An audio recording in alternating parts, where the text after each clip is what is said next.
Alors, mon intervention elle va être un tout petit peu différente de ce qu'on a vu avant, puisque moi, je ne vais pas parler de découverte ou de site, mais parler plutôt d'un projet pédagogique, ce qui a aussi son sens dans la mesure où on sait que voilà, l'archéologie est aussi faite pour être transmise, notamment au jeune public. Donc je vais vous parler d'un projet d'éducation artistique et culturelle qu'on mène depuis maintenant 2 ans avec la ville d'Autun, qui s'appelle Profession archéologue en herbe.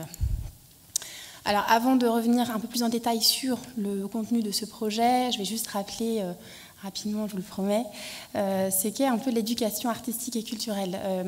Il se trouve que ce travail de sensibilisation des jeunes à la culture et d'ouverture des jeunes à la culture est une des priorités maintenant des ministères, à la fois de l'Éducation nationale et de la jeunesse et du ministère de la Culture et de la Communication.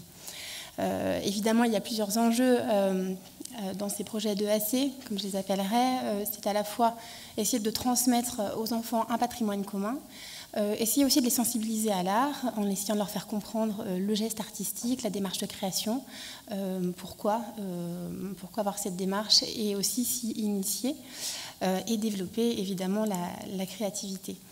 L'archéologie, dans ces projets d'EAC, elle a évidemment pleinement sa place et elle a même un rôle, je pense, essentiel. Parce que, alors je pense que là je ne vais rien vous apprendre, pardonnez-moi, mais c'est vrai que l'archéologie va évidemment nous aider à comprendre la vie des sociétés passées, et je pense que pour les jeunes en particulier, c'est vraiment essentiel de leur faire comprendre que voilà, avant eux, il y a eu d'autres sociétés qui ont pu vivre sur les secteurs où eux vivent aujourd'hui, et de leur expliquer que les modes de vie ont évolué, et ça leur donne aussi un regard sur leur propre mode de vie à eux, donc c'est important d'avoir ce recul-là. Ça les aide aussi du coup à développer un regard critique et l'esprit de curiosité, ce qui est essentiel puisqu'on leur explique, et surtout aujourd'hui, que ce qu'on sait aujourd'hui sur nos sociétés et sur nos sociétés passées, eh bien, on ne le sait pas de rien.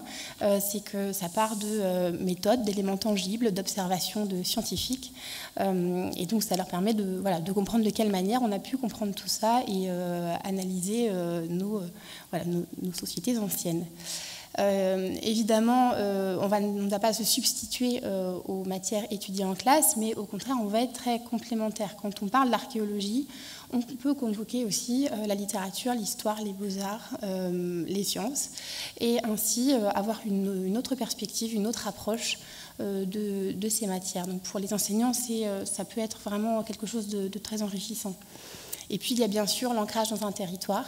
Quand on fouille sur un secteur donné. Et pour les élèves, c'est une manière aussi de s'approprier cet endroit où ils vivent et de s'approprier également les lieux culturels qui jalonnent leur ville et leur région. L'idée étant que on espère que aussi à force de mener des projets comme ça, eh bien, il y a une habitude culturelle qui se crée et les enfants qui vont avoir l'habitude de visiter des musées, des centres archéologiques comme c'est le cas ici, eh bien, par la suite n'aient pas peur de pousser eux-mêmes la porte et d'y amener aussi leurs proches. Voilà, c'est ce qu'on espère. C'est vrai que parmi les différentes missions de l'INRAP, il y a la diffusion de la connaissance en direction de tous les publics, c'est le rôle du service de valorisation. Et depuis 2014, on a vraiment essayé de développer l'action de l'INRAP en faveur de l'EAC. Il n'y a pas un seul projet EAC, il n'y a pas un projet type. Ces projets ils vont se créer en fonction des opportunités, des partenaires avec lesquels on travaille et des lieux où on intervient. Mais il y a quand même un axe très fort qui est la dimension partenariale. Et ça, c'est très important pour nous parce qu'en travaillant avec nos partenaires, collectivités territoriales, partenaires culturels, DRAC, Éducation nationale, eh bien, on arrive à être complémentaires, à la fois en termes de médiation, de sciences, et puis ça permet aussi de mettre des lieux culturels à disposition des élèves pour ces projets. Et ça, c'est vraiment, vraiment essentiel. Avec la ville d'Autun, c'est vrai qu'on a une collaboration importante depuis maintenant très longtemps. On a même signé il y a quelques années une convention cadre de partenariat culturel et scientifique qui sera renouvelée très bientôt. Et donc en 2015, on a logiquement proposé à la ville de travailler de manière commune autour d'un parcours d'éducation artistique et culturelle, donc un PEAC, lié à l'archéologie. Et donc On a travaillé étroitement avec le service d'animation du patrimoine et puis le service municipal d'archéologie pour à la fois créer et animer en commun un parcours. Donc il y en a eu un premier, Cold Case affaire non classée, et ensuite, eh bien, depuis 5 ans, il y a eu 4 parcours qui se sont créés. Donc Cold Case, le secret des Burus, forgeron gallo-romain, vice-versa, découvre la ville antique cachée dans ta ville d'aujourd'hui à travers les méthodes de l'archéologie, et là depuis 2 ans, profession archéologue en herbe. L'idée étant à la fois de faire découvrir l'archéologie, mais aussi le patrimoine, notamment local. Alors, depuis 5 ans, ces projets vont concerner, alors là, pardonnez cette petite approximation, ce n'est pas 25 classes, mais plutôt 29 classes de la ville et de la CCGAM et à peu près 730 élèves. Les projets se déroulent à la fois au service municipal d'archéologie, dans la ville, avec des visites des remparts, du Cardo, etc., qui sont très souvent menées par Anne Larcelet, notamment, au musée et puis en classe. Alors, ce projet qu'on mène depuis 2 ans, donc profession archéologue en herbe, il concerne par classe, 4 classes de la ville ou de la CCGAM, donc du CE2 au CM2. Donc il y a déjà 8 classes qui ont pu bénéficier de ce parcours. Ce parcours, il se divise en 5 séances qui vont être réparties sur l'année de novembre à juin. Et l'avantage de ce projet, c'est qu'il a vraiment été réfléchi pour être évolutif avec des séances qui se répondent entre elles. Donc l'idée, c'est que quand on fait une séance, eh bien, on va finalement réintégrer des notions qui ont été abordées dans les séances d'avant pour que les notions soient bien comprises et puissent être ensuite réutilisées, puisqu'on donne un travail à faire quand même à nos élèves. Ça va être la rédaction d'un rapport, ce qui est intéressant parce que ça les responsabilise aussi, ça leur donne une responsabilité dans ce projet et puis ça les invite à travailler en équipe. On a 4 intervenants du coup sur ce projet. Sébastien Chevrier, donc chargé d'opérations et de recherche, qui coordonne le projet et qui du coup intervient à chaque séance. Jérémy Maestracci, qui est archéologue, anthropologue à l'INRAP. Annelise Bugnon, céramologue à l'INRAP. Et Anne Larcelet, donc conférencière au niveau de la ville d'Autun, du service d'animation du patrimoine. La première séance, du coup, c'est vraiment une séance de sensibilisation, de découverte, avant de rentrer plus dans le détail et dans le contenu. Pour découvrir les spécialités, il faut déjà répondre à une question très simple. Qu'est-ce que l'archéologie ? Et aussi, qu'est-ce que l'archéologie préventive, dont ils entendent peut-être parler, mais dont on ne connaît pas forcément bien le fonctionnement. Donc, quelles sont ces étapes, les métiers, les méthodes, les types de vestiges qu'on peut mettre au jour. C'est vraiment des choses qu'on va aborder, que les collègues vont aborder dans cette première séance d'introduction, à l'aide de 2 supports pédagogiques que je vais vous montrer notamment. Et ensuite, ils pourront faire dans la deuxième partie de la séance une visite donc plus axée patrimoine pour découvrir aussi la ville d'Autun. Je vous parlais de 2 supports. On a d'abord l'archéomaquette, donc qui est un support assez utile et pédagogique qui a été créé donc par l'INRAP, qui en fait permet de découvrir, de comprendre les différentes étapes d'un chantier de fouille. Donc d'abord avec la première étape qui est celle du diagnostic. Ensuite, on a les sondages, du coup, les vestiges qui affleurent sous les sondages. Ensuite, on arrive aux vestiges, aux traces de vestiges donc sur la fouille. Et ensuite, on arrive vraiment aux vestiges, aux traces en creux fouillés, qu'ensuite les élèves du coup peuvent observer pour reconstituer finalement ce que pouvait être ce site à l'époque. Donc, voilà, donc on peut replacer le grenier, les fonds de cabane, les maisons, etc. Donc ça permet de mieux comprendre ces traces qui parfois peuvent être déconcertantes pour eux qui n'ont pas encore finalement pu expérimenter ce qu'est un chantier de fouille. Il y a aussi donc, cet outil qui est une bâche au sol qu'on retrouve dans plusieurs séances, donc, qui a été créé par le service et qui reproduit en fait le plan d'une domus typique, voire idéale d'Auguste Dunhomme. Donc, ce qui permet d'observer à la fois le plan d'une fouille, qu'est-ce qu'on voit quand on est archéologue comme vestige, le plan d'une domus, de voir un peu quel type de vestiges on peut retrouver, et puis aussi de comprendre le principe de la stratigraphie, dans la mesure où dans une des pièces en fait, de la domus, on va retrouver un squelette, une sépulture gauloise, donc ça permet d'expliquer la différence, en tout cas la succession d'occupation, ce qui n'est pas forcément évident toujours à faire passer comme notion aux enfants. Lors de la deuxième séance, ils vont vraiment pouvoir se confronter eux-mêmes à l'expérience de la fouille, puisqu'ils vont pouvoir fouiller sur les simulateurs de fouille, qui est vraiment un outil pédagogique essentiel qui a été construit par le service municipal. Donc, ils vont pouvoir là apprendre les gestes de l'archéologue, apprendre à prélever le mobilier, à fouiller, à observer les vestiges. Et puis ensuite, eh bien, ils vont pouvoir découvrir la chaîne opératoire, parce que ces objets, une fois qu'on les a trouvés, qu'est-ce qu'on en fait? C'est ça qu'ils vont aller découvrir ensuite, en les ramenant tous au centre archéologique, où là, ils vont pouvoir faire une opération de tri, éventuellement lavage, et surtout comprendre quel est le devenir finalement de ces différents objets, quels sont les différents archéologues qui vont pouvoir les étudier, en fonction de est-ce qu'on a de la céramique, de la faune, des ossements humains, etc. Et c'est là qu'intervient notre collègue Jérémy Maestracci, qui est donc archéoanthropologue à l'INRAP. Et donc, on va repartir de cette bâche de la Domus. On a extrait du coup la sépulture gauloise qui était dans une des pièces, et elle figure sur une bâche que les enfants vont devoir observer.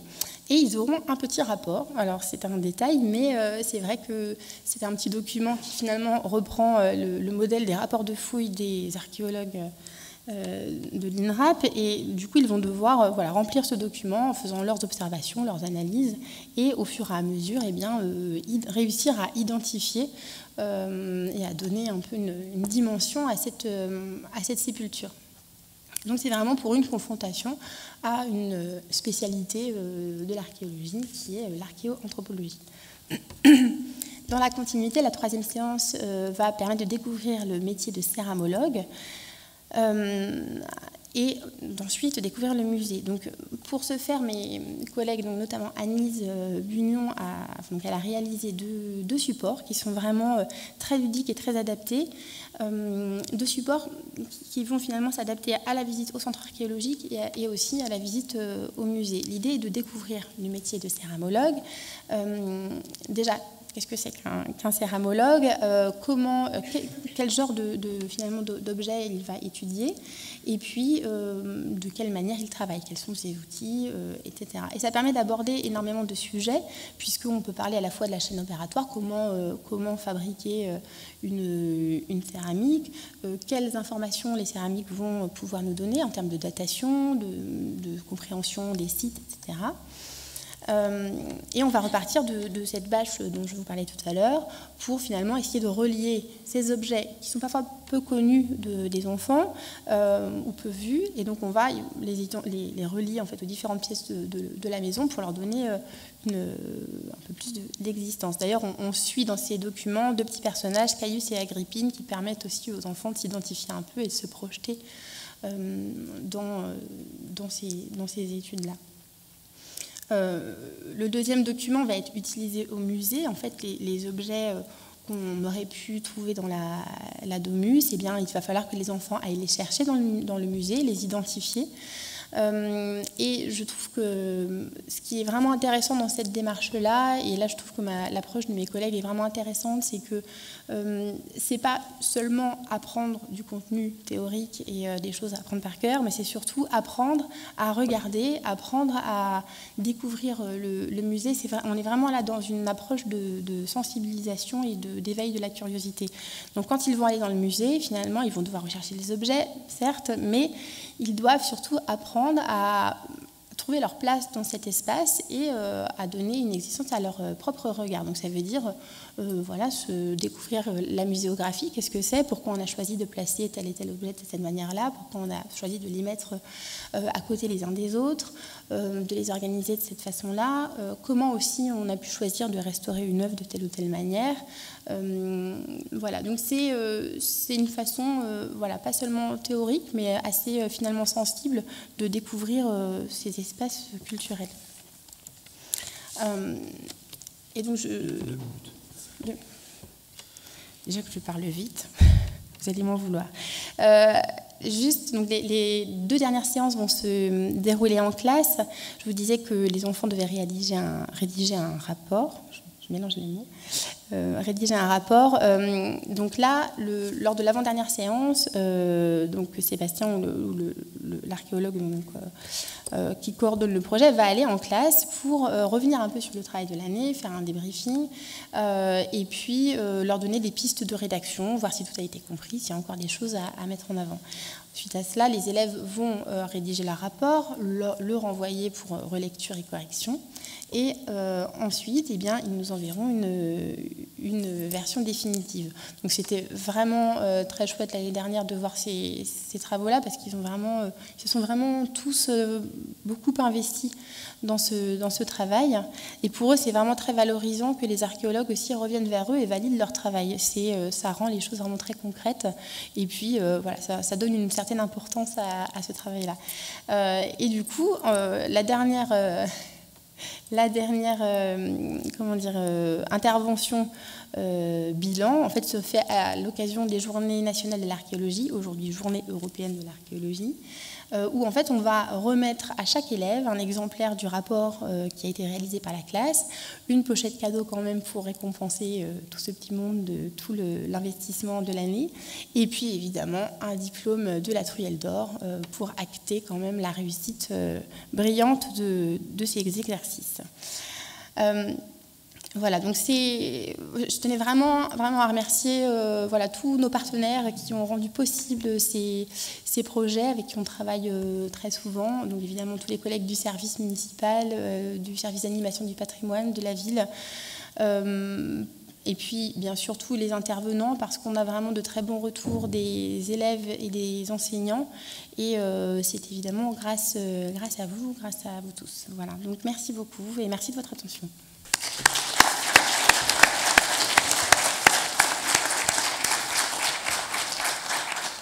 Est-ce que vous avez une question dans la salle? Oui, c'est là. Est-ce que vous avez prévu de faire un pendant pour les adultes?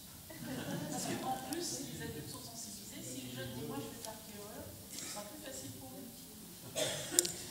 Alors, un projet au long cours sur l'année, c'est vrai qu'on ne l'a pas encore envisagé. Après,